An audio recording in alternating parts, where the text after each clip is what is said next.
ஆராதனைக்கு முன்பதாக எங்களை ஒப்பு கொடுக்கிறோம் ஆண்டவரே.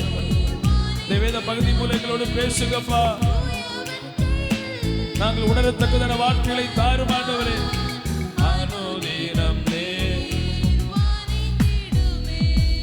தொடர்ந்து எங்களோடு பேசும். அடியனை மறைத்து வெளிப்படும் நல்ல வார்த்தைகள் வெளிப்படட்டும். இயேசுவின் மூலம் ஜெபங்களும் நல்ல பிதாவே, ஆமென். எல்லாரும் உட்காருவோம்.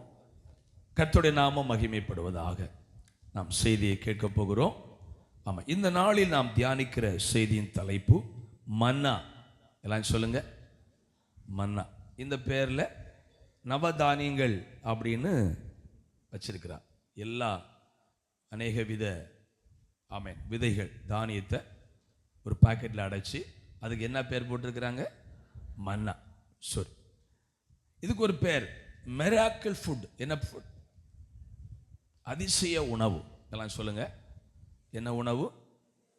அதிசய உணவு. மன்னா என்கிற வார்த்தை என்ன அர்த்தம்? இது என்ன மன்னா என்றால் ஆங்கிலத்தில் வாட் இஸ் இட்? நம்ம புதுசாக ஒரு பொருளை தரையில் பார்த்தா எடுத்துட்டு இது என்ன அப்படி கேட்போம். கேட்குற ஆளுக்கு தெரிஞ்ச சொல்லுவாங்க, இல்லைன்னா இது எனக்கும் இது என்ன இது என்ன. 31ஆம் வசனத்தை வாசித்தோம். இஸ்ரவேல் மக்கள் இதற்கு மன்னா என்று பெயரிட்டார்கள். கைகளை உயர்த்துவோர் அல்லேலூயா. கிறிஸ்தவர்கள் பேர் எப்படி வந்தது? ஆண்டவர் போட்டதா? அந்தியோகியாவில் புறஜாதிகள் கிறிஸ்தவன் பெயரை சீஷலுக்கு போட்டார். மன்னா என்ற பெயர் யார் போட்டது? யார் போட்டது? ஜனங்க. அப்படி அர்த்தம் என்ன? What is it? இது என்ன? மன்னா என்றால் இது என்ன? சோத்ரா. ஏன் இந்த பேரை போட்டாங்கன்னா இது என்னன்னு தெரியாது. அல்லேலூயா. சோத்ரா. பார்த்தீங்களா? உன் பேர் என்ன? பேரக்காயா? பேரே இல்லையா? சில பேர் தெரியாது சொல்லுவாங்க, பேரே இல்லையா, பேரக்காயா அப்படி கேட்போம்ல. இது என்ன? அதனால இது என்ன என்ற வார்த்தையே அந்த பொருளுக்கு மன்னா என்று பேராக வந்தது. கைகளை உயர்த்துவோர் அல்லேலூயா. சரி, இந்த மன்னாவை பைபிள் நமக்கு எதற்கு ஒப்பனையாக சொல்லுகிறது அப்படின்னா வேத வசனத்திற்கு ஒப்பனையாக சொல்லுகிறது. எதற்கு? இன்னைக்கு வேத வசனத்தை இது என்ன இது என்ன வித்தியாசமான உபதேசம், இதெல்லாம் எல்லாரும் கை கொள்ள முடியுமா அப்படின்னு அநேகர் கேட்குறாங்க. மன்னாவை குறித்து இது என்னன்னு கேட்டது வாட் இஸ் இட் என்று கேட்டது போல பைபிள் வசனங்களையும் ஊழியக்காரர் செய்தி கொடுக்கும்போது இதெல்லாம் எங்களுக்கு ஒத்து வராது, இது என்னன்னே தெரியாது, இது என்ன நூதனமான உபதேசம். ஹல்லேலூயா. அப்போஸ்தலர் நடபடிகள் 17:20 வாசிங்க. அப்போஸ்தலர் 17:20. நூதனமான காரியங்களை எங்கள் காதுகள் கேட்க பண்ணுகிறாய், அவைகளின் கருத்து என்னதென்று அறிய மனதா இருக்கிறோம் என்றார்கள். ஏன் சொன்னாங்க? 17:18 வாசிங்க. அப்பொழுது எப்பிக்கூரும் ஸ்தோயிர்க்கிரமும் ஸ்நானிகளில் சிலர் அவருடைய வாக்குவாதம் பண்ணினார்கள். சிலர் இந்த வாயாடி என்ன பேச போகிறான் என்றார்கள். சிலர் இவன் 17:18 அவன் இயேசு கிறிஸ்துடைய அவன் இயேசுவையும் உயிர்த்தெழுதலையும் அவர்களுக்கு பிரசங்கித்தபடியினாலே அப்படி சொன்னார்கள். என்ன சொன்னாங்க? இது நூதனமான காரியங்களை கேட்க பண்ணுகிறாய். ஏன் அப்படி சொன்னாங்கன்னா அவன் இயேசு கிறிஸ்துவையும் உயிர்த்தெழுதலை குறித்து பிரசங்கிக்கிறான். கைகளை உயர்ச்சி. இதை சொல்லும் போது என்ன சொல்றான்? இயேசு வருவாரா. இது என்ன? இயேசு வருவாரா? இவங்களெல்லாம் கூட்டிட்டு போறாரா? காத்திருங்க, வருவார். இன்னைக்கு அன்றைக்கு மன்னாவுக்கு இது என்ன என்று பெயர் போட்டது போல, தெரியாத ஒன்று என்று பெயர் போட்டது போல, இன்னைக்கு வேத வசனங்களுக்கு மக்கள் அப்படிதான் சொல்றாங்க. இது எங்களுக்கு ஒண்ணுமே தெரியாது. உயிர்த்தெழுதலா, மனம் திரும்புதலா, ரட்சிப்பா, அது என்ன பிச்சிப்பூ, அது என்ன ஞானஸ்நானம், அது என்ன திருவிருந்து, அது என்ன பரலோகம், மரித்தா பரலோகம் போயிடுவாங்களா, இயேசுவை நம்பாட்டா நரகம் போயிடும், இதெல்லாம் உங்களுக்கு தெரியாது, எங்களுக்கு தெரியாதுன்னு சொல்லி மன்னாவை குறித்து சொன்னது போலவே இன்றைக்கு அநேகர் சொல்லி கொண்டிருக்கிறார்கள். ஆனால் மன்னா என்கிற வார்த்தை இஸ்ரவேல் மக்கள் போட்ட பெயர்.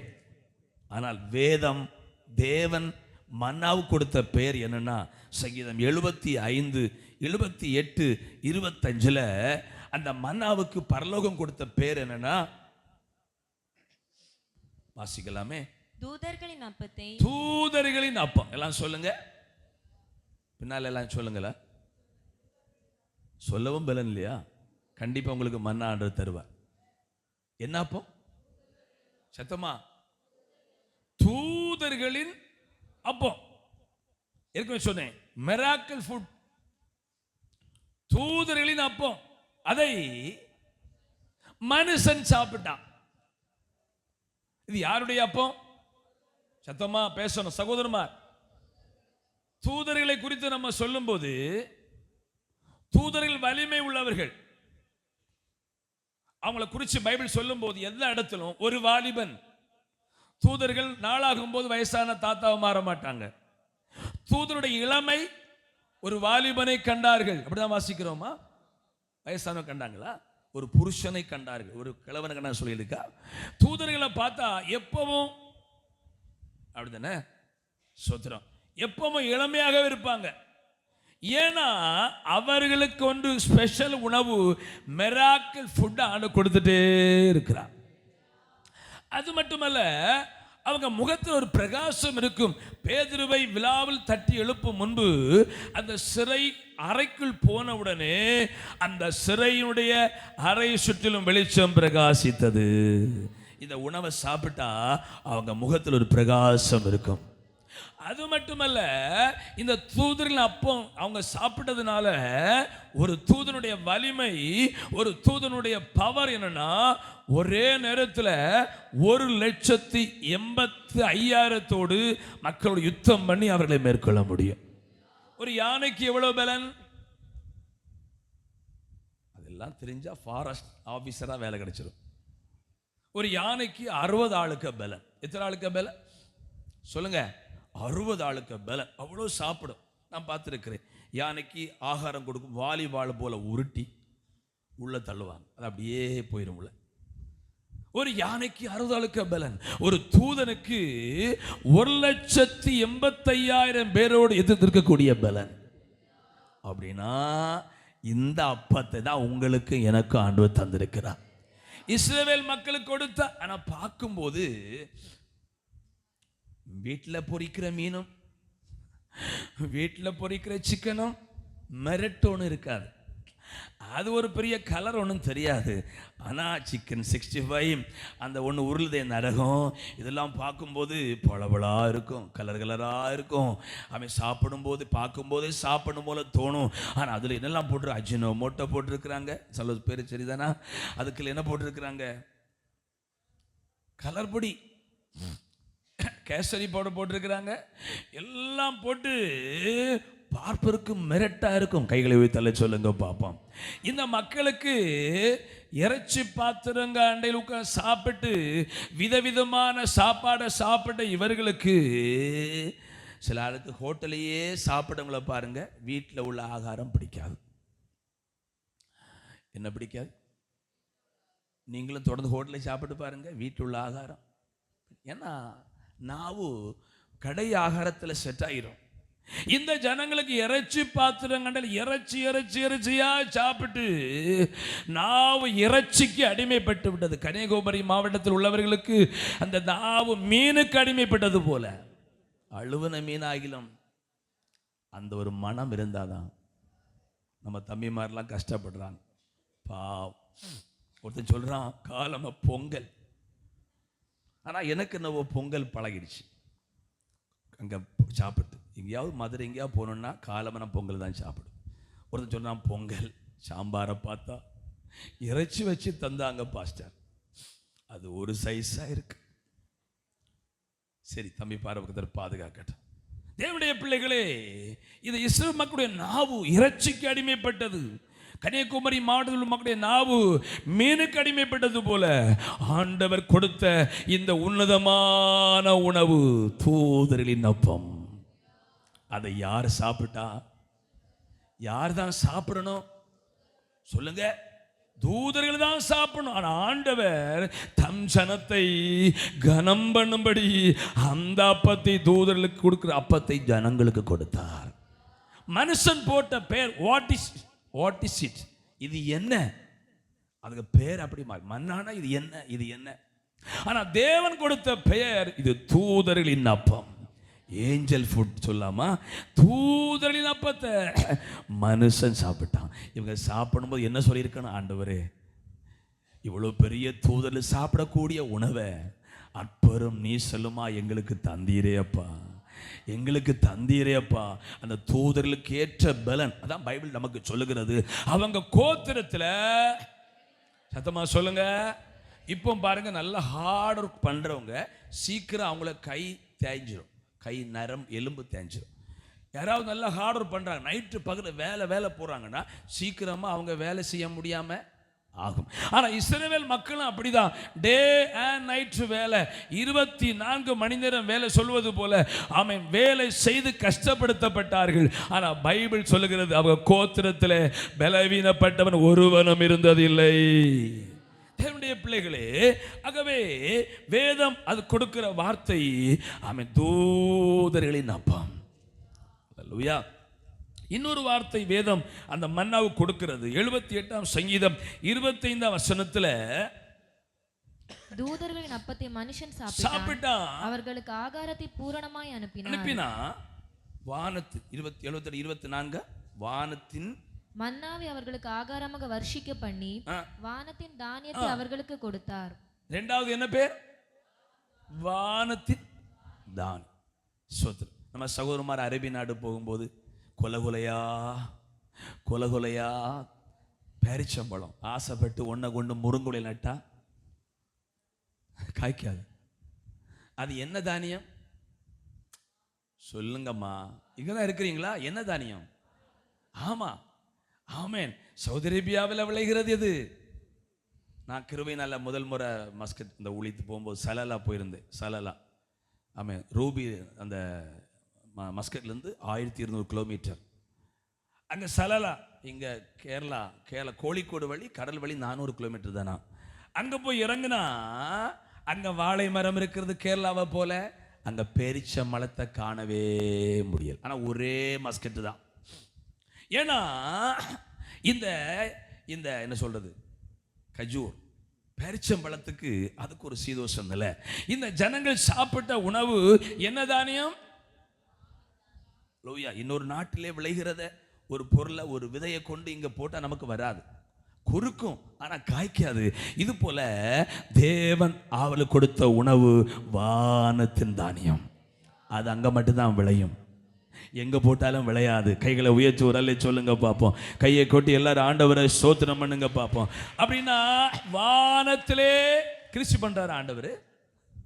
வானத்தில் ஆண்டவர் வயல் நடுறாரா? மன்னா விளைய ஏதோ ஒரு விதத்தில் வானத்தின் தானியத்தை தம் ஜனங்களுக்கு கொடுத்தார்.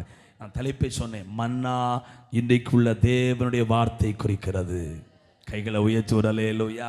இன்னைக்கு சிலதை வாட் இஸ் இட், இது என்ன நூதனமான உபதேசம், பரிசுத்தமா வாழணுமா, சினிமா பார்க்க கூடாதா, ஒழுக்கமா வாழணுமா, பரலோ, இது வாட் இஸ் இட், இது என்ன உபதேசம்? இயேசு கிறிஸ்து திருவிருந்து ஆராய் குறித்து சொல்லும் போது இது என்ன கடினமான உபதேசம், வாட் இஸ் இட் அப்படி சொல்லி சில எழும்பி போயிட்டாங்க. சிலர் இயேசு கிறிஸ்து உங்களை பார்த்து கேட்டார், நீங்களும் போய்விட நீங்க வாட் இஸ் இட்னு கேட்குறீங்களா? பைபிள் வசனத்தை இது என்னுடைய தூதருடைய உணவுன்னு சொல்லி ஏற்றுக்கொள்கிறீர்களா? இது என்ன என்று கேட்கிறீர்களா? இல்லை, இது ஒரு வானத்தின் தானியம், தூதர்கள் சாப்பிடக்கூடிய உணவு என்று ஏற்றுக்கொண்டால் அந்த தூதர்கள் கொடுத்த பலத்தை உங்களுக்கு கர்த்தர் தருவார், உங்கள் முகங்களை கர்த்தர் பிரகாசிக்க பண்ணுவார். இது வானத்தின் தானியம், சாப்பிட தகுதியே இல்லை. சில காரியம் சொல்லும்போது பாஸ்டர் பெருமைக்கே சொல்ல நினைக்கக்கூடாது. பஹ்ரைன் போகும்போது அங்கே ஒரு சகோதரர் இருக்கிறார். அவர் அமெரிக்க எம்பசியில் வேலை பார்த்து ஓய்வு பெற்று ஊருக்கு போயிருக்கிறார். அவர் தன்னுடைய காரில் ஒரு முறை ஒரு ஹோட்டல் சாப்பிட கூட்டிகிட்டு போகிறார். பாஸ்டருக்கு நல்ல சாப்பாடு வாங்கி கொடுப்போம் அப்படின்னு. அவர் என்ன சொல்ல தெரியுமா? அற்பமான எங்களுக்கு குவாலிட்டியான ஃபுட்டை தந்து, ஒரு அமெரிக்க எம்பசியில் வேலை பார்த்தார். ஏழையால எங்களுக்கு ஒரு நல்ல ஆகாரம் தந்து நல்ல உடை தந்து இந்த பஹ்ரைனு கொண்டு வந்து, சின்ன சம்பளத்தை நான் வந்தேன், ஆனால் என்ன இங்கே வந்து எனக்கு குவாலிட்டியான ஃபுட் ஆண்டவரே தந்தார். நன்றி இருக்கு பார்த்தீங்களா? எளிய உணவை சாப்பிட்ட எங்களுக்கு இந்த பஹ்ரைனு கொண்டு வந்து நல்ல சம்பளத்தை தந்து குவாலிட்டியான ரகமான ஆகாரத்தை எங்களுக்கு தந்தார் என்று ஒரு நன்றியுள்ள இருதயம் இருக்கிறது. இந்த இருதயம் ஜனங்களுக்கு இல்லை. இது என்ன என்று கேட்டார்கள். எனக்கு அன்பான தேவனுடைய பிள்ளைகளே, தூதலுக்கு கொடுத்த அப்பமாகிய வேத வசனங்களை ஒவ்வொரு நாளும் கர்த்தர் நமக்கு தந்து கொண்டே இருக்கிறார். ஊழியர்கள் மூலதை நமக்கு பரிமாறிக்கொண்டே இருக்கிறார். ஆமை வானத்திலிருந்து விழுவது போல ஒவ்வொரு கூட்டத்திலும் கர்த்தர் நம்ம மேல் பொழிந்து கொண்டே இருக்கிறார். இது என்ன என்று கேட்டு அற்பமாய் நினைத்தால் ஒன்றுமே கிடைக்காது. என்ன இறைச்சி கிடைக்கும்? முதல்ல இறைச்சி கிடைக்கும். ஹல்லேலூயா. அது கிடைச்சது மட்டுமல்ல, கொன்னே போட்டார், அவங்கள அழிச்சு போட்டார். எனக்கு தேவனுடைய பிள்ளைகளே, ஆகவே இன்றைக்கு கர்த்தர் நம்மோடு பேசிக் கொண்டிருக்கிறார். உலக மக்கள், ஆண்டவரை நம்பாதவர்கள், அவன் வேதத்தை நம்பாத கிறிஸ்தவங்க இருக்கிறாங்க. பைபிளே தேவையில்லை, செய்தியே கேட்க வேண்டாம் சொல்ற மக்கள் இருக்கிறாங்க. அப்படி இருக்கிற இடத்துல நீங்கள் வேத வசனம் எனக்குள்ள ஒரு வானத்தின் தானியம் என்றும், வேத வசனம் தூதரின் அப்பம் என்றும் நீங்கள் ஏற்றுக்கொண்டால் இது இருக்கிற அனைத்து வலிமையும் உங்க குடும்பத்திலும் உங்கள் வாழ்க்கையிலும் வெளிப்படும். கண்டிப்பா தூதர்கள் மேலே அந்த வல்லமை வெளிப்பட்ட போது அவங்களுக்கு ஒரு நல்ல பலனை கர்த்தர் கொடுத்தார். இன்னொன்று, அந்த தூதர்களுக்கு மரணமே கிடையாது. No death. தூதர்களுக்கு என்ன கிடையாது? சத்தமா சொல்லலாமே, சாகக்கூடிய நமக்கு சாகக்கூடாத தூதர்கள் அப்பத்தை தந்து ஒவ்வொரு நாளும் கர்த்தர் நடத்தி கொண்டிருக்கிறார். இனி பைபிளை கையில் எடுக்கும்போது அற்பமாக நினைச்சு எடுக்கக்கூடாது. ஊழிய காலம் மூலம் கர்த்தர் பேசும்போது அந்த வார்த்தைகளை அற்பமாக நினைக்கக்கூடாது. கர்த்தர் எனக்கு கிருபையாய் நல்ல தூதர் அப்பத்தை தந்து கொண்டே இருக்கிறார். இது வானத்தின் தானியம், ஊழியக்காரர் மூலம் பரிமாறிக்கொண்டிருக்கிறார். இங்கே சொல்லுகிற ஒவ்வொரு வார்த்தையும் எனக்குரிய வார்த்தை என்று ஏற்றுக்கொண்டால் அது உங்கள் குடும்பத்துக்கு ஒரு பெரிய ஆசீர்வாதத்தை கொண்டு வரும். பைபிள் படிக்காம ஒரு நாளையும் கடத்தாதீங்க. அல்லேலூயா. ஆகவே தேவனுடைய பிள்ளைகளே, சரி, நாம் தொடர்ந்து தியானிக்க போகிறோம். தேவனுடைய பிள்ளைகளே, ஆமென். ஆண்டவர் இதற்கு ஸ்தோத்திரம் வானத்தின் தானியம் என்றும் தூதரின் அப்பம் என்றும் பெயர் போட்டிருக்கிறார். ஸ்தோத்திரம். இதை ஆண்டவர் அவர்களுக்கு 40 வருஷம் கொடுத்தார். எத்தனை வருஷம் சொல்லுங்க? 40 years. 40 வருஷம் கொடுத்தார். அந்த 40 வருஷம் தான் நம்ம ரட்சிக்கப்பட்டு பரலோகம் போய் சேர்கிற வரைக்குள்ள நாட்கள். அல்லேலூயா. 40 வருஷம் இது கிடைச்சிட்டே இருந்து இந்த ஜனங்களுக்கு பொதுவா கவனிங்க, டெய்லி இட்லின்னா வீட்டுக்காரர் குறை சொல்லுவாங்க. வேற ஒரு காலை உணவும் சரிவன் உனக்கு தெரியாதா? இட்லியா வச்சு போடுற இட்லி, டெய்லி இட்லி சாம்பார்னா. அல்லேலூயா. தோசைன்னா டெய்லி புட்டு அப்படின்னா ஸ்ட்ரீம் பாம்பு, டெய்லி புட்டு, டெய்லி உருண்டைன்னா வெறுக்க தானே செய்யும். வெறுக்கும் வெறுக்காதா? ஆனால் சோறு மட்டும் வெறுக்கலை. பிறந்த 6ஆம் மாசத்திலேயே வாரி வாரி சாப்பிடும். இது வரைக்கும் சாப்பாடு. அல்லேலூயா. பாருங்க, டெய்லி இட்லி தோசைன்னா நமக்கு வெறுப்பா இருக்கும். இந்த ஜனங்களுக்கும் இந்த ஆகாரத்துடைய வலிமை தெரியாம என்ன சொல்றாங்க தெரியுமா? அது ஆண்டவருக்கு ரொம்ப கோபம். என்னாகும் 11:6 வாசிங்க. இப்பொழுது நம்முடைய உள்ளம் வாடி போகிறது. இந்த மன்னாவை தவிர நம்முடைய கண்களுக்கு முன்பாக வேறொன்றும் இல்லையே என்று சொன்னார்கள். இப்படி ஒரு வீடியோ போட்டிருக்கிறான். ஒரு மனுஷன் நடக்க முடியாம நடக்கிறான். கீழே என்னன்னா, இவன் வாய் செய்த பாவத்திற்காக என்ன சொல்லுங்க? இந்த வாய் செய்த பாவத்துக்காக உள்ளது சிப்ஸ், மக்ரோனியா, அது இது எல்லாம் சாப்பிட பாவத்திற்காக நீ நட. என்ன செய்த பாவம்? அல்லேலூயா. கவனிங்க, சத்தமா கவனிங்க, எல்லாம் கவனிங்க. இந்த மன்னாவை தவிர வேறு ஒன்றும். திங்கள் ஜபத்துக்கு வந்தாலும் வசனம் தான், வெள்ளி பகல் ஜபத்திற்கு வந்தாலும் வசனம் தான், வெள்ளி இரவு வந்தாலும் பிரசங்கம் தான். இது வேற தர முடியுமா? சொல்லுங்க. அப்படித்தானே? ஒரு நாள் புட்டு, ஒரு நாள் இட்லி, ஆகாரம் விதவிதமாக வருமே ஒழிய என்றைக்கும் அது ரைஸில் உள்ளதான். அப்படி சொல்லிட்டு பார்த்தீங்களா?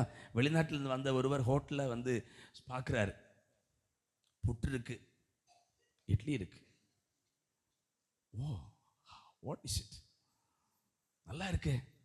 இது ஃப்ரம் எங்கிருந்து வருது? ரைஸ். ஓ, from rice. Idli from rice, dosa from rice. அவருக்கு ஒரே கொண்டாட்டம். எல்லாம் எங்கிருந்து செய்கிறாங்க? ஃப்ரம் ரைஸ் தான். ஆனால் குழலாக இருக்கு. தோசை போல இருக்கு, உருண்டையா இருக்கு. கைத்துவ சொல்லுங்கப்பா, உரலே சொல்லுங்க பாப்போம். என்னைக்கும் பிரசங்கம் தான், ஆனால் வேதத்திலிருந்து தான் உங்களுக்கு சொல்ல முடியும். ஊர் கதையை சொல்ல முடியாது, புராணங்களை சொல்ல முடியாது, முன்னோடு சொன்னதை சொல்ல முடியாது. தேவனுடைய வார்த்தை தான் சொல்ல முடியும். இனி ஒவ்வொரு நாளும் நீங்கள் பைபிள் படிக்கும் போதும் சபைக்கு வரும்போதும் கர்த்தர் இன்றைக்கு தூதர் அப்பத்தை தரப்போகிறார். ஆமாம், இன்றைக்கு செய்தி வேளையில் தூதர் அப்பத்தை மனுஷனாய் எனக்கு தரப்போகிறார். அப்படி நீங்கள் ஆவலாக இருந்தார், ஒரு வார்த்தை உங்களுக்கு கர்த்தர் கண்டிப்பாக தருவார். நீங்கள் கண்டிப்பாக கம்பீரத்தோடு போவீங்க. இவர்களுக்கு இது வெறுப்பாக இருந்தது. இதை கேட்டபோது ஆண்டவருக்கு ரொம்ப கோபம். அல்லேலூயா. சரி, இந்த இந்த இந்த தேவனுடைய வார்த்தையை நாம் என்ன செய்ய வேண்டும் என்றுதான் செய்தி. யாத்திராகமத்தின் புத்தகம் 13ஆம் அதிகாரம், துரிதமாக யாத்திராகமம் 13ஆம் அதிகாரம், ஆமென், 16ஆம் அதிகாரம் 33ஆம் வசனம். யாத்திராகமம் 16:33. மேலும் மோசே ஆரோனை நோக்கி, நீ ஒரு கலசத்தை எடுத்து அதிலே ஒரு ஓமர் அளவு மன்னாவை போட்டு அதை உங்கள் சந்ததியாருக்காக காப்பதற்கு கர்த்தருடைய சன்னதியிலே வை என்றான். இந்த வேத வசனம் என்கிற மன்னா தலைமுறை தோறும் காக்கப்பட வேண்டிய ஒன்று. கைகளை உயர்த்தி வரல இல்லையா?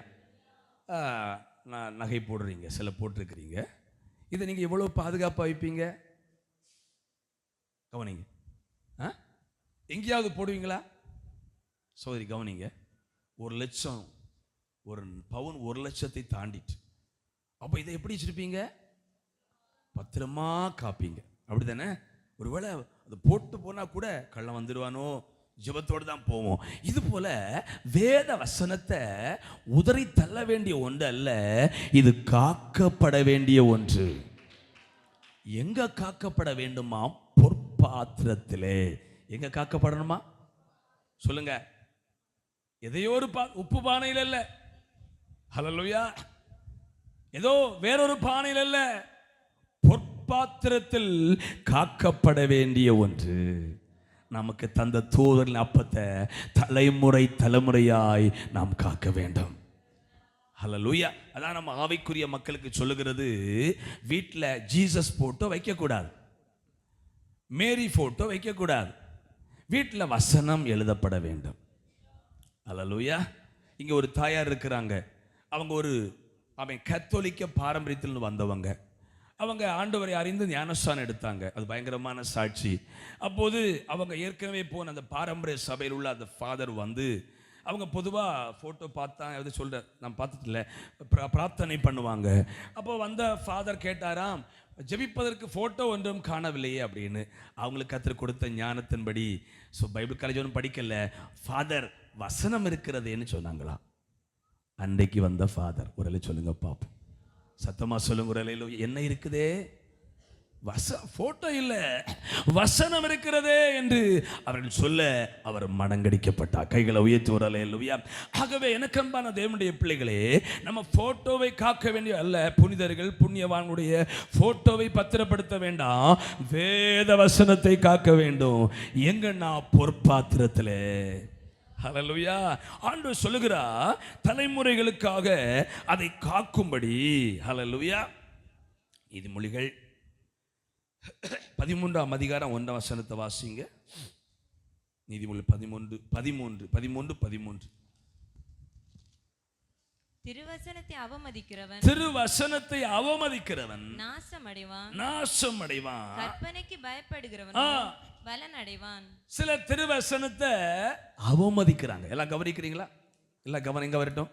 குட்டி பிள்ளைகள் எல்லாரும் கவனிங்க. சில திருவசனத்தை காக்காம நினைச்சுங்களா, அவமதிக்கிறாங்க. சில கடினமான உபதேசம் என்று போறாங்க. சில சொல்றாங்க இதெல்லாம் பாசமா இருக்க வயிற்று பிழப்பு, இப்படி ஏதாவது பேசினாதான் அவங்கள பிழைப்போன்னு சொல்றாங்க. இது வயிற்று பிழப்புக்கு உள்ள வார்த்தை அல்ல, இது நமக்கு நன்மைக்காக உள்ள வார்த்தை. கையை உயர்த்துவதில் சொல்லுங்க பார்ப்போம்.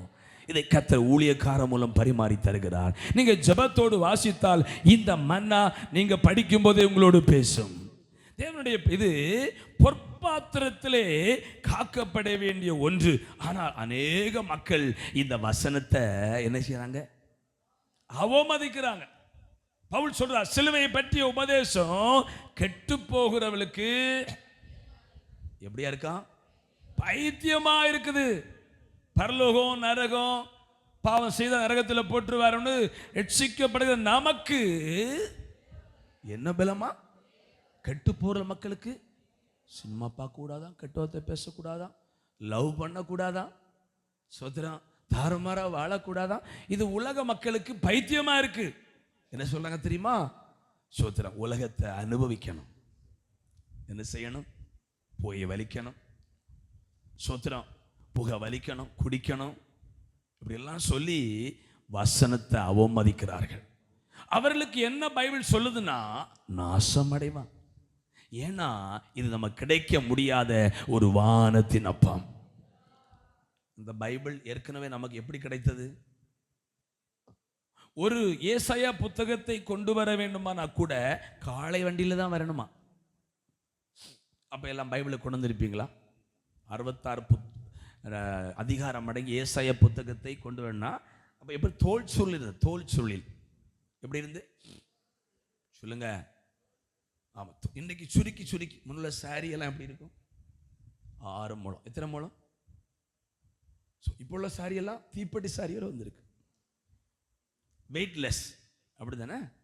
இது போல பைபிளும் எபிரேய கிரேக்கு மொழி எழுதப்பட்டது.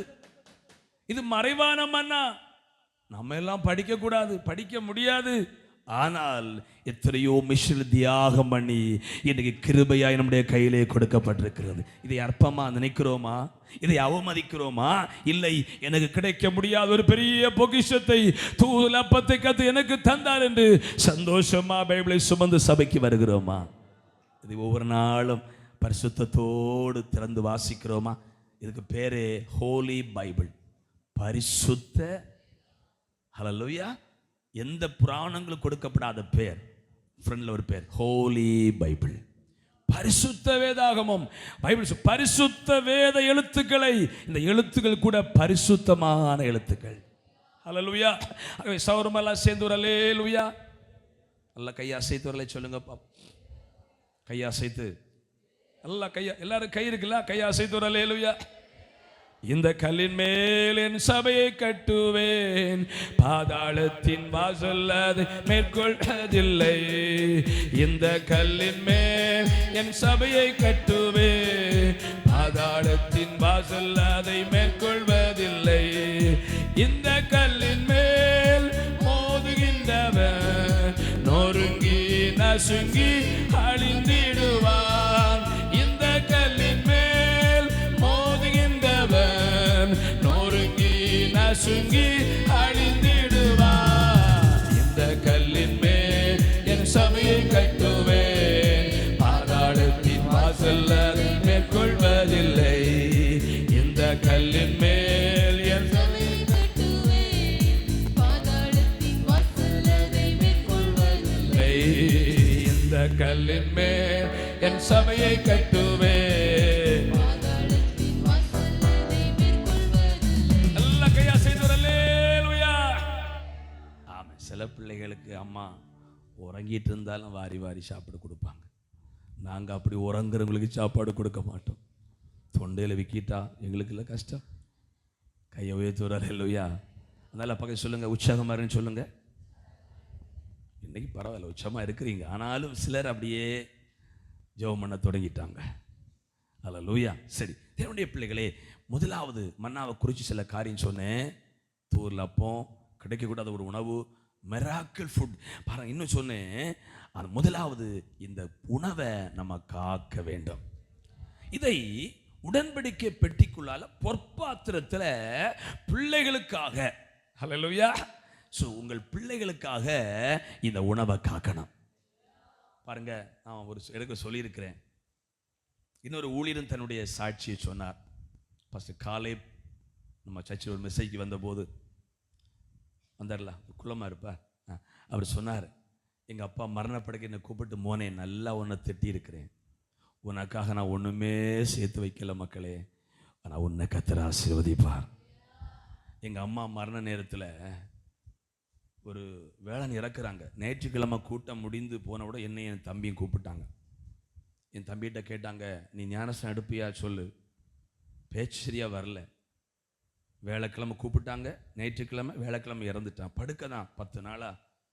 கவனிங்க, எங்கள் தம்பி அழுதான். உடனே அடுத்து என்னட்ட சொன்னாங்க, அவங்க பைபிள் எடுத்துகிட்டு வா அப்படி. நான் ஏதோ புதையில் இருக்கு ஒரு பைபிளுக்குள்ள அப்படின்னு பைபிள் எடுத்து கொண்டு வந்தா, இது உனக்கு, நீ வைத்துக்கொள். உடம்பெல்லாம் புலரிக்குது. 10 நாள் மரண படுக்க. ஆமேன். சனி ஞாயிற்றுக்கிழமை தான் வேலைக்கிழமை இறந்துட்டாங்க. தேவனுடைய பிள்ளைகளே, இது என்ன? அது திறந்து பார்த்தா ஒன்றுமே கிடையாது. அது ஒரு பழைய பைபிள். எனக்கு ஆச்சரியமா இருந்தது. அப்போ நம்முடைய தலைமுறைகளுக்கு என்ன கொடுக்கிறோம்? புதிய ஒரு பைபிள் வாங்கி கொடுப்பதனால அல்ல, நாம் தேவனுடைய சத்தியத்தில் நடந்தால் நம்முடைய பிள்ளை நம்மையும் கடைபிடிப்பார்கள். அம்மா பைபிள் ஒழுங்கா படிச்சா, சகோதரர்கள் நீங்க பைபிள் டெய்லி படிக்கிறீங்களா? அல்லேலூயா. அனுதினம் செபிப்பதால் நீ எதிராளி. டெய்லி பைபிள் படிக்கிறீங்களா? அல்லேலூயா. தினந்தோறும் வேதம் படிக்கணும். இது அனுதின உணவு. டெய்லி மெசேஜ், டெய்லி வசனம் நம்ம சர்ச்சு மூலமா டெய்லி ஒரு வசனம் உங்களுக்கு கொடுக்குறோம். ஒரு தங்கச்சி அதை எடிட் பண்ணி உங்களுக்கு அனுப்புகிறா. அதுக்கு சில போட தினம் மன்னா, டெய்லி மன்னா அப்படி போட்டிருக்கிறான். இது நமக்கு தினந்தோறும் கொடுக்குற ஒரு மன்னா. இது உங்களுக்கு எத்தனை பிரயோஜனமாக இருக்குது?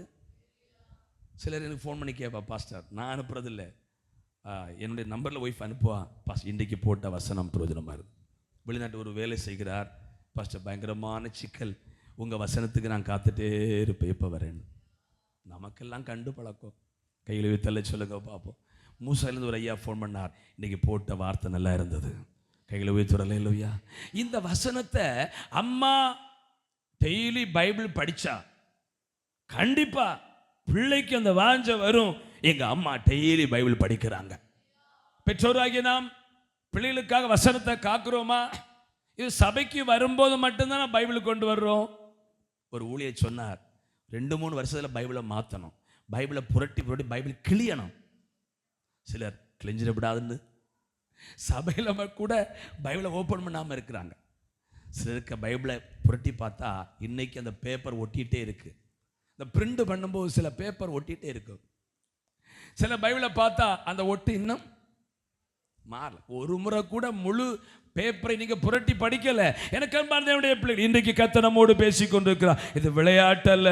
கர்த்தர் தந்த தூதர் அப்பத்தை நீங்களும் உங்கள் பிள்ளைகளுக்கு இதை காக்கணும். எத்தனையோ பொருளை நம்ம பிள்ளைகளுக்கு காத்து வச்சிருக்கிறோம், அப்படிதானே?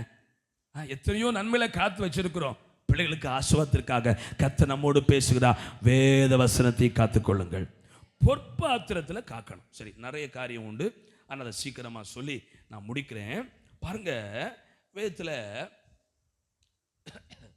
சோத்ரா ஆண்டவர் ஊமை சொல்லும்போது அதை செம்மையும் நன்மையுமான இருதயத்தில் காத்து பொறுமையுடன் அவன் என்ன செய்கிறாங்களா? பலன் கொடுக்கிறார்கள். அல்லேலூயா. அப்படி நம்ம சுவிசேஷங்களை வாசிக்கிறோம். எங்க காக்கணும் வசனத்தை? வசனம் எங்க இருக்கணும்? பைபிள்யா? இருதயமான பலகையில, சதையான பலகையில். ஒரு சொல்லுங்க பாப்போம். அல்லேலூயா. சில பாருங்க பச்சை குத்தி இருப்பாங்க, சில இருதயத்தில் காதலிக்க பேர் எழுதிச்சிருப்பாங்க. ஹார்ட் அங்கே இருக்கு, இடது பக்கம். சில அந்த ஹார்ட்டுக்கு மேல ஒரு பச்சை குத்து. சோதரா, அது கூட மாறி போகிறது. ஆண்டு சொல்றாரு, பச்சை குத்தி வைப்பதல்ல, வசனத்தை இருதயத்தில் எழுதணும். கைகளை உயர்த்தி விடல இல்லையா? நீங்க தொடர்ந்து படிச்சு பாருங்க, அந்த வசனம் ஜெபிக்கும் போது உங்க நாவிலே கண்டிப்பாய் வெளிப்படும். ஆகவே முதலாவது இந்த இந்த மன்னாவை காக்க வேண்டிய ஒன்று. பிள்ளைகளெல்லாம் சொல்லுங்க, எத்தனை பேருக்கு தனித்தனி பைபிள் இருக்கு? அவங்க மட்டும் கை வைத்துங்க பார்ப்போம். தனித்தனி பைபிள் இருக்கிற பிள்ளை, இப்போ பைபிள் இருக்குதா? கை பைபிளை தூக்கி வைத்துங்க பார்ப்போம். பைபிள் எல்லாரும் பைபிள், நல்ல பிள்ளைகள் பைபிள் கொண்டு வந்துருக்கிறீங்க. தனி பைபிள் இருக்கு, ஆனால் படிக்கிறீங்களா? எத்தனை பிள்ளை தினம் பைபிள் படிக்கிறீங்க? அட்லீஸ்ட் ஒரு அதிகாரமாவது இல்லை 10 வசனமாவது படிக்கிறோம் பாஸ். அவங்க கை வைத்துங்க பார்ப்போம். இப்போ போட்டிக்காக படிக்கிறது இல்லை. சௌரமா டெய்லி பைபிள் படிக்கிற சௌரமுறை எல்லாம் சொல்லுங்கப்பா, கை வைத்துங்க பார்ப்போம். 1 2 டெய்லி நான் பைபிள் படிக்கிறேன். 3 4 ஒருத்தர் பார்த்துருங்க, நிறைய பேர் படிக்கிறாங்க. மற்ற மிச்சம் உள்ளவங்க, நீங்கள் முகேஷ் அம்பானியா, அவரு கூட என்னெல்லாம் தொழில் பண்ணுறார். பிரதர்ஸ் கவனிங்க, டெய்லி பைபிள் படிக்கணும். அல்ல சொல்லுங்க. நம்ம ஊரில் ஒரு ஐயா, அவங்க மகன் நம்ம சர்ச்சுக்கு வருவாங்க. நான் போகும்போது அவர் பேகிறிஸ்த சபைக்கு போகிறார். நல்ல வயசு, பிள்ளைகளெல்லாம் கல்யாணம் பண்ணி கொடுத்து ஆல்ரெடி நல்ல கம்மையாக இருப்பு. ஆனால் ஒரு நாள் சாயங்காலம் அவன் வீட்டுக்கு போகும்போது ஒரு பெரிய பைபிள் வச்சு கெட்டாத்தையும் பேசுவார். ஆனால் பெரிய ஒரு பைபிள் வச்சு சத்தமாக படிக்கிறா, எனக்கு தூக்கி வாரி போட்டு. அப்போ எல்லாருமே பைபிள் படிக்கிறாங்க. ஆவிக்குரிய சபைக்கு வந்திருக்கிறோம், நீங்க கண்டிப்பா பைபிள் படிக்கணும். எத்தனை ஏற்றுக்கொள்கிறீங்க? இதை நீங்க படிக்கும்போது இந்த வார்த்தையை உடன்படிக்கை பெட்டியாகிய உங்க இருதயத்துல, அந்த பொன் பாத்திரத்துல நீங்க பத்திரப்படுத்துறீங்க. ஹல்லேலூயா.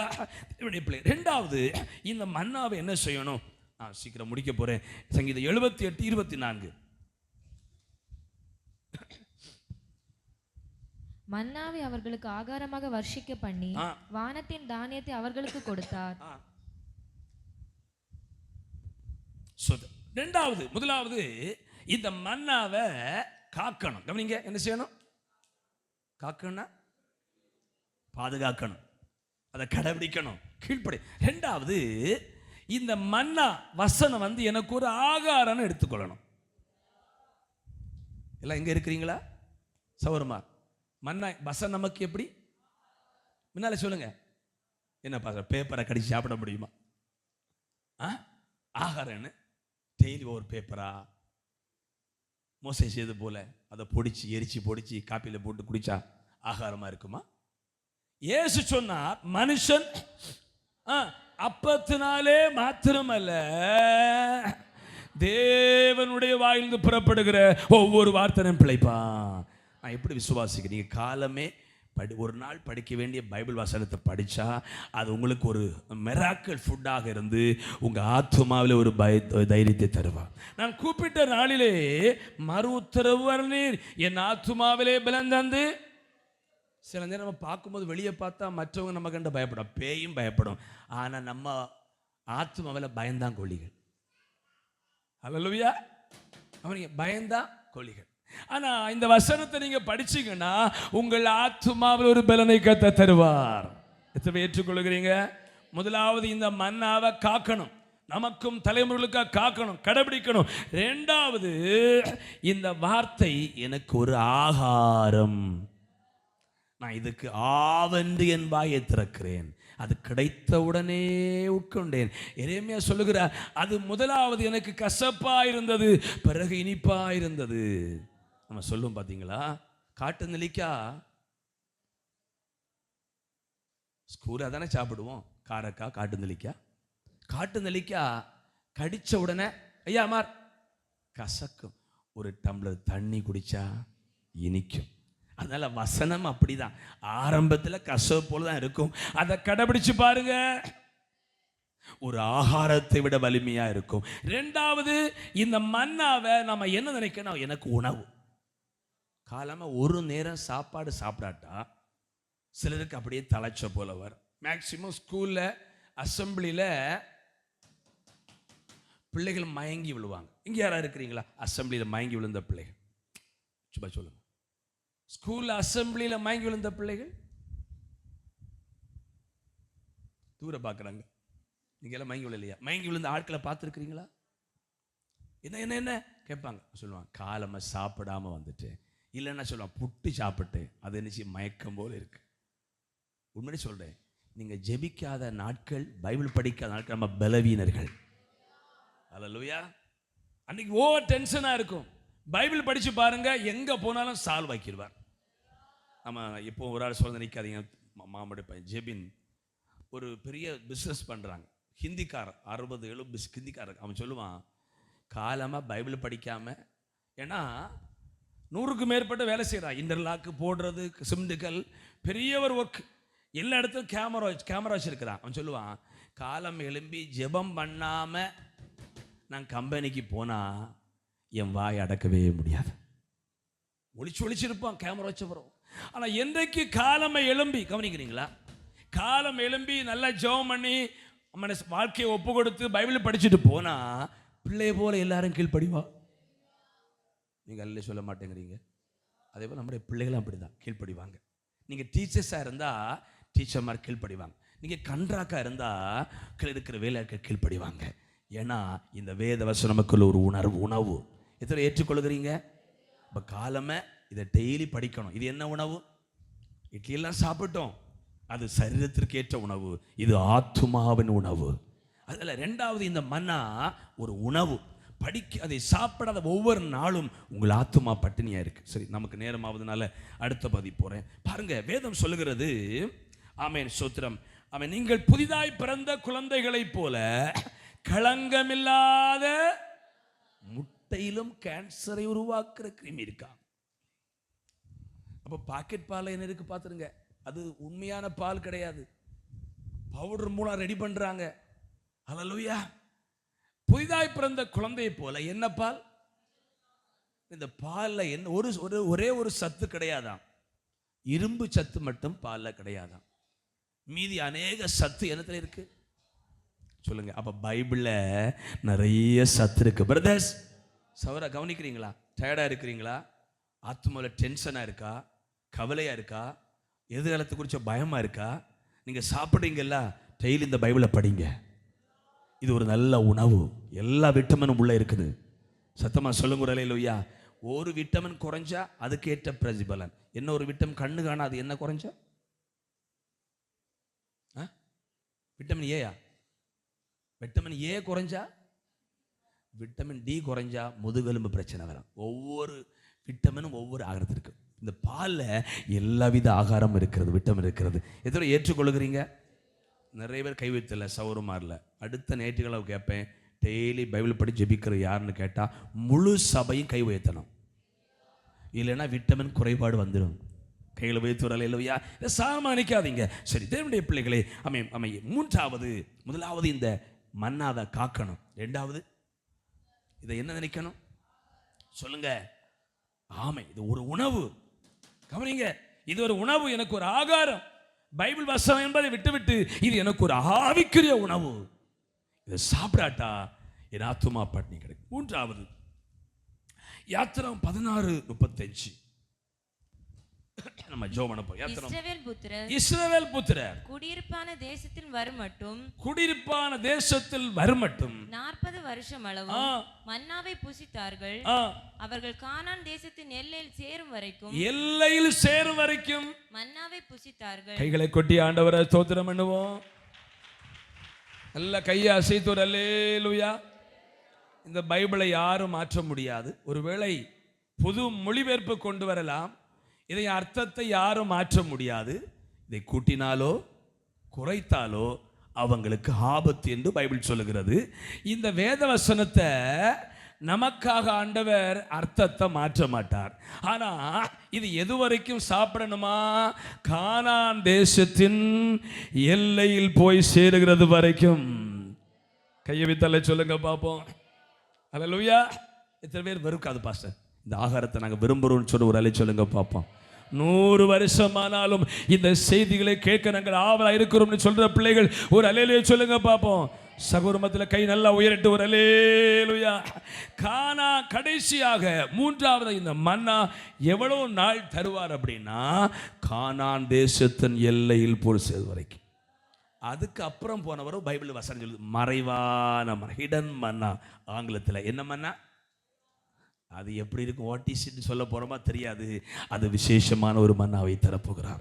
ஆகவே இந்த வேத வசனம் கவனிங்க, கானான் தேசத்தின் எல்லையிலே போய் சேருவது வரைக்கும், நம்ம பரலோக எல்லையில பரலோக எல்லையில கால் வைக்கிறது வரைக்கும் இந்த மன்னாவை கர்த்தர் தந்து கொண்டே இருப்பார். இன்னும் நான் சொல்கிறேன், அந்த மன்னாவை ஒழுங்காக கடைபிடிக்கிற பிள்ளைகள் கானான் தேசத்தின் எல்லையில் கால் வைப்பாங்க. ஒரு சொல்லுங்க பார்ப்போம். எத்தனை பேர் பரலோகம் போக விரும்புகிறீங்க? பைபிள் சொல்லு பார்த்தீங்களா? சத்தியத்தை கை கொண்டு வருகிற நீதி உள்ள ஜாதி உள்ளே பிரவேசிக்க. இந்த வசனத்தை ஒரு உணவாக காக்கிற பிள்ளைகள் கானான் தேச எல்லையில கண்டிப்பா கால் வைப்பாங்க. வசனத்தை கடைபிடிக்காதவர்கள் கானான் தேசத்தை கனவே காண வேண்டாம். கையை உயர்த்தி வரல இல்லையா? நான் சொல்ல எத்தனை புரிஞ்சுது? இது வரைக்கும் சாப்பிடணும். எத்தனை பேருக்கு மக்கள் போல வெறுப்பா இருக்கு பாஸ்டர், பைபிள் வசனம் வெறுப்பா இருக்கு இருக்கிறீங்களா? எத்தனை பேர் நல்ல ஒரு ஆகாரத்தை போல ஏற்றுக்கொள்கிறீங்க? எத்தனை பேர் செய்தி வேலை நீங்க ஆவலோடு காத்திருக்கிறீங்க? செய்தி வேலையோடு கத்தர் பேசுமத்துவே காத்திருக்கிறீங்க? எத்தனை பேர் ஜபிச்சு வந்தீங்க வீட்டிலேருந்து வரும்போது என்னோடு பேச? இதான் ஆள் தேவனுடைய பிள்ளை. மூன்றாவது, கானான் தேச எல்லையில் போய் சேர்றது வரைக்கும் இதை கத்த தந்து கொண்டே இருப்பார். இதை பெற்றுக்கொண்டே இருக்கிற பிள்ளைகள் கானான் தேசத்தில் கரெக்டாக கால் வைப்பாங்க. அவங்க கால் இடறி போவதில்லை. வலுவாதபடி நம்மை காக்க வல்லவரும் தம்முடைய மகிமையுள்ள சன்னிதானத்தில் மாசற்றவனம் நிறுத்த வல்லமை உள்ளவர். இந்த வசனத்தை ஃபாலோ பண்ற பிள்ளைகளை சரியாய் நடத்தி கானான் தேச எல்லையிலே கால் வைப்பது மட்டுமல்ல, அடுத்த ஸ்டெப் வைத்து உள்ளே போக வைப்பார். ஆமென். வாருங்கள் என் பிதாவால் ஆசீர்வதிக்கப்பட்டவர்களே என்று சொல்ல சத்தத்தோடு உள்ளே பிரவேசிக்க வைப்பா. நாம் எழுப்பி ஜெபிக்க போறோம். எல்லாம் எழுப்புவோமா? ஹல்லேலூயா.